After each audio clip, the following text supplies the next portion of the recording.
नमस्कार, एमपी भारत में स्वागत है आपका। मैं हूं आपके साथ कुलदीप सिंह पठानिया। खबरों को तफसील से जानेंगे, लेकिन उससे पहले नजर इस वक्त की सुर्खियों पर। गुपकार गैंग को लेकर शिवराज ने किया कांग्रेस पर हमला। बोले सोनिया गांधी स्पष्ट करें, धारा 370 के पक्ष में या विरोध में। Madhya Pradesh freedom of religion act 2020 का ड्राफ्ट लगभग तैयार। फैमिली कोर्ट को मिलेगा विवाह को रद्द करने का अधिकार।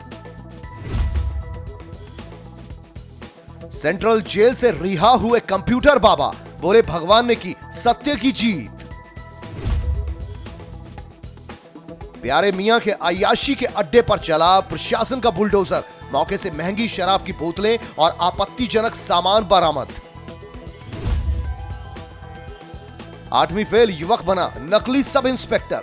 शौक पूरा करने के चक्कर में बना था दारोगा, पहुंचा जेल। खबर भोपाल से। जम्मू कश्मीर में बने गुपकार गैंग का मुद्दा अब मध्य प्रदेश भी पहुंच चुका है। सीएम शिवराज ने प्रेस वार्ता के दौरान गुपकार गैंग पर हमला करते हुए राहुल गांधी और कांग्रेस पर जमकर हमला बोला। उन्होंने गुपकार ग्रुप को एंटी अलायंस बताया और कहा कि गुपकार डिक्लेरेशन को अमली जामा पहनाने के लिए 6 दलों ने हाथ मिला लिया है। इस दौरान सीएम ने राहुल गांधी से सवाल किया कि क्या वो 8 दलों के साथ बनाए गए गुपकार गैंग के साथ हैं। जम्मू और कश्मीर की जन्नत में फिर से जहर घोलने के प्रयास किए जा रहे हैं और उन प्रयासों में कांग्रेस साथ खड़ी हुई दिखाई दे रही है और इसलिए कांग्रेस को अपने दृष्टिकोण को जनता के सामने स्पष्ट करना चाहिए।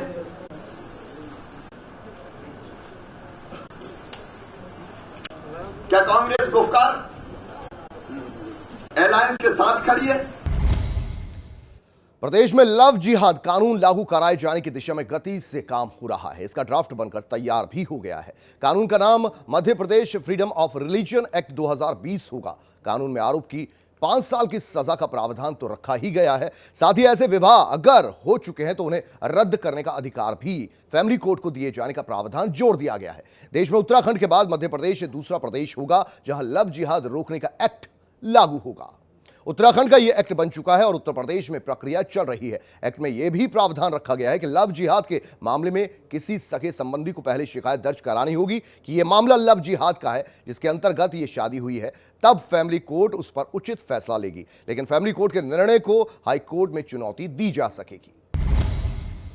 भोपाल उपचुनावों में मुरैना से बीजेपी उम्मीदवार रघुराज सिंह कलसाना ने अपनी ही पार्टी नेताओं पर गद्दारी का आरोप लगाया। उपचुनावों में हार के बाद उन्होंने पार्टी के कई बड़े नेताओं पर भीतर खात का आरोप जड़ा। उनके इस आरोप पर भाजपा के एक वरिष्ठ नेता और केंद्रीय मंत्री फग्गन सिंह कुलस्ते ने कहा कि पार्टी का हर प्रत्याशी कार्यकर्ताओं की मेहनत से जीता है और अगर रघुराज कंसाना ने कुछ शिकायत की है इस पर विचार जरूर किया जाएगा। तो चूंकि चुनाव हार जाते तो कहीं ना कहीं कमी तो दिखती है और संगठन स्तर पर कमी थी या अपनी में कमी थी, ये तो मैंने वरिष्ठ नेतृत्व को सब बता दिया है। जो कमियां रहीं, कार्यकर्ताओं ने तो पूरी निष्ठा के साथ काम किया, लेकिन कुछ लोगों को अपन पच नहीं रहे थे, जिन्हें वरिष्ठ लोग हैं जिन्होंने पार्टी के साथ धोखा किया है। निश्चित रूप से आने वाले समय में पार्टी को मजबूती के लिए काम करेंगे। चूँकि नए आए थे, थोड़ा कार्यकर्ता को समझने में टाइम लगा। कुछ कार्यकर्ताओं ने उन्होंने भाजपा का काम किया, कुछ ने कांग्रेस का काम किया, तो सब शीर्ष नेतृत्व को बता दिया है। कुछ लोगों को पच नहीं रहते, वो कौन लोग हैं? अब वो बता दिया है ना, वरिष्ठ नेतृत्व को बता दिया मैंने कि कौन लोग हैं जिन्होंने पार्टी की पीठ में छुरा घोंगा है, वो सब मैंने बता दिया है। बुरहानपुर में युवक की पुलिस में भर्ती होने की चाह ने उसे आरोपी बना दिया। तस्वीरों में दिख रहा यह आरोपी नकली इंस्पेक्टर नफीस अंसारी है। नफीस दरअसल बचपन से ही पुलिस में भर्ती होना चाहता था, लेकिन शैक्षणिक योग्यता न होने के चलते नफीस पुलिस में भर्ती नहीं हो पाया तो वो नकली इंस्पेक्टर बन गया। अपने जन्मदिन पर जब नफीस पुलिस की वर्दी में मिठाई बांट रहा था तो मोहल्ले वालों की सूचना पर पुलिस ने नकली सब इंस्पेक्टर को गिरफ्तार कर मुकदमा दर्ज कर लिया। तो ट्राई बनने का शौक था तो ट्राई करे थे कि नहीं? था वो बोले 8वीं पास की नहीं। अच्छा, फिर आगे पढ़ाई नहीं की? नहीं, 8वीं फेल हो गई। अच्छा, फिर वर्दी कहाँ से मिली? वर्दी वर्दी घर के पास से सिलाए थे, पहन के घूमते थे? नहीं, खाली फोटो खिंचा के मोबाइल पर रखा। खुद को क्या पुलिस वालों ही बताते थे आप मोहल्ले वालों को? हाँ, नहीं, और? मैंने मिठाई बांटी थी। अच्छा, जन्मदिन का था। हाँ। तो मैंने मिठाई बांटी थी, तो लोग समझ रहे थे कि पुलिस वाला बन गया। पुलिस को सूचना मिली थी कि हमीदपुरा का एक व्यक्ति है जो कि पुलिस की में भर्ती होना बताता है और जिसके पास पुलिस की वर्दी भी है और जिसने एक कार्ड भी बना रखा पुलिस के नाम पर, जिसकी जांच की गई। तस्दीक करते पुलिस की वर्दी होना पाया गया, फर्जी कार्ड भी होना पाया गया। तो उक्त युवक द्वारा जो है एक फर्जी तरीके से लोक सेवक का पद धारण किया गया, जिस पर जो है वैधानिक कार्रवाई की जा रही है। वरिष्ठ कांग्रेसी नेता और उत्तराखंड मिजोरम के पूर्व राज्यपाल अजीज कुरैशी ने लव जिहाद पर कानून बनाए जाने के प्रदेश सरकार के फैसले को अनुचित बताया है। कुरैशी ने कहा कि शादी व्यक्तिगत मसला है और इस पर पाबंदी नहीं होनी चाहिए। उन्होंने इसे सियासी तिकड़म करार दिया। अजीज कुरैशी ने कहा कि लव जिहाद एक पॉलिटिकल तिकड़म से ज्यादा कुछ भी नहीं। जब आप रोजी रोटी नहीं दे पाए तो उनके दिमाग को डाइवर्ट करने के लिए झूठे खोखले नारे लगाए ताकि लोग रोटी रोजगार, दवा और मकान मांगना भूल जाएं। लेकिन कुरैशी ने शादी के धर्म परिवर्तन को गलत कहते हुए इसे पाप बताया। प्रदेश सरकार लव जिहाद को लेकर बड़ा कानून बनाने जा रही है, जिसमें 5 साल की सजा का प्रावधान भी रखा गया है और यह कानून जल्द ही अमल में आने की संभावना भी है। भोपाल की विशेष अदालत ने कांग्रेसी नेता आरिफ मसूद के खिलाफ धार्मिक भावनाएं भड़काने के मामले में गिरफ्तारी वारंट जारी किया था, लेकिन आज 3 दिन बाद भी आरिफ मसूद पुलिस की पहुंच से बाहर ही है, जिसे लेकर पुलिस की कार्यशैली पर सवाल खड़े होने शुरू हो गए हैं। पुलिस का यह कहना है कि उनका फोन बंद है, इसलिए उन तक पहुंचने में देरी हो रही है। वहीं आरिफ मसूद ने कोर्ट से जारी गिरफ्तारी वारंट को हाईकोर्ट में चुनौती दे डाली है। उधर शाजापुर के सुनेरा में किसानों के साथ धोखाधड़ी का एक बड़ा मामला सामने आया। किसानों का आरोप है कि अधिकारियों ने उनके खाते में पैसों की हेराफेरी की है, जिस मामले में पहले भी ज्ञापन सौंपा गया था, लेकिन बार बार शिकायत करने के बाद भी उनकी समस्याओं को गंभीरता से नहीं लिया जा रहा। वहीं इस मामले पर सरकारी निरीक्षक का कहना है कि मामले पर एक विशेष दल बना दिया गया है जो पूरे मामले की जांच करेगा। किसानों के सम्मान में हम सभी मैदान में, किसानों के सम्मान में हम सभी मैदान में। अभी तो ये अंगड़ाई है, आगे और लड़ाई है। अभी तो ये अंगड़ाई है, आगे और लड़ाई है। हम अपना अधिकार मांगते, हम किसी से भीख नहीं मांगते। हमने पैसे जमा कर दिए ना, उन्होंने रसीद दे दी ना, पैसा जमा नहीं करे खाते में। तो फिर ये क्या देखते थे? 8 महीने से क्या देखते थे?